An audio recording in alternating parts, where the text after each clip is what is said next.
one thing that bothers me about the induced electric field is it seems so arbitrary. We have a magnetic field changing, and it goes, the induced electric field goes around a loop in a wire. Okay, take the wire away, still an E field there, okay. But if there's no loop there, how does it know where to put the circulating E field? It seems like it could circulate anywhere, right? So this has always bothered me. So let me see if I can explain it this way. So here, we're going to draw a decent circle. That was a good half of a circle. Let me draw a very nice, full, all around circle. Okay, and we're going to have a region,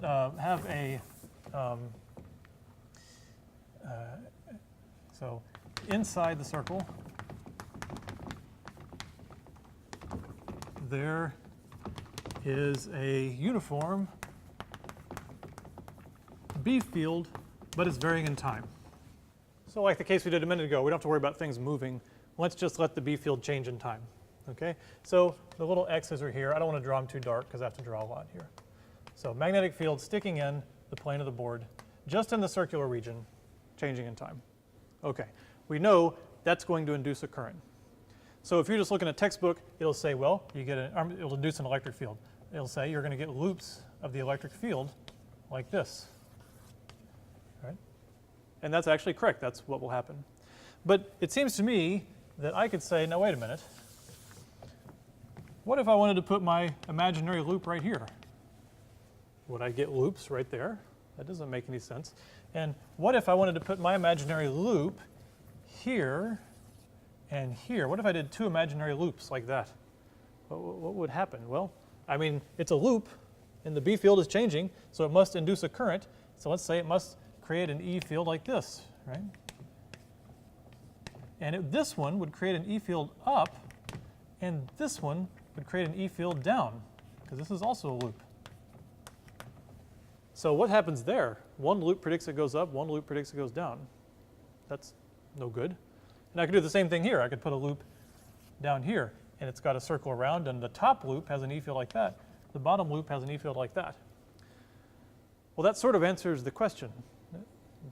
The answer is, what you have to do is imagine every possible loop, okay? And for every loop that has the E field not what we think it should be, not the final answer, there's always another loop that can cancel it, okay?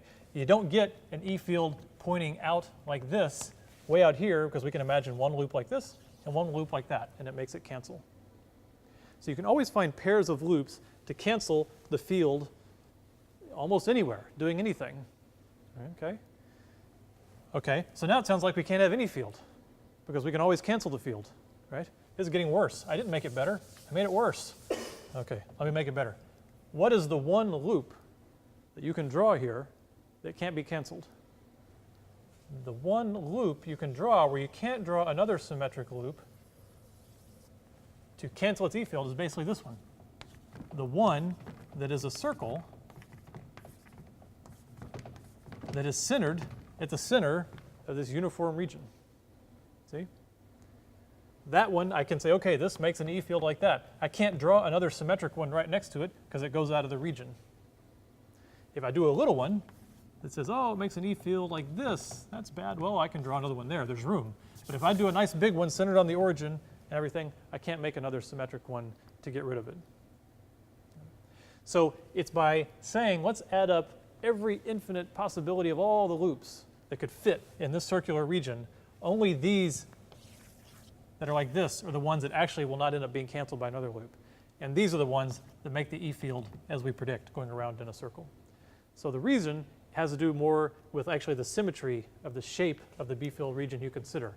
If you consider a square region, you'll get some circulating pattern that stays within the square, some sort of odd shape. But this is basically the reason that it ends up taking this pattern. You can't just make arbitrary electric fields. It's because of symmetry and the idea of adding up all the net effect of all the infinite loops.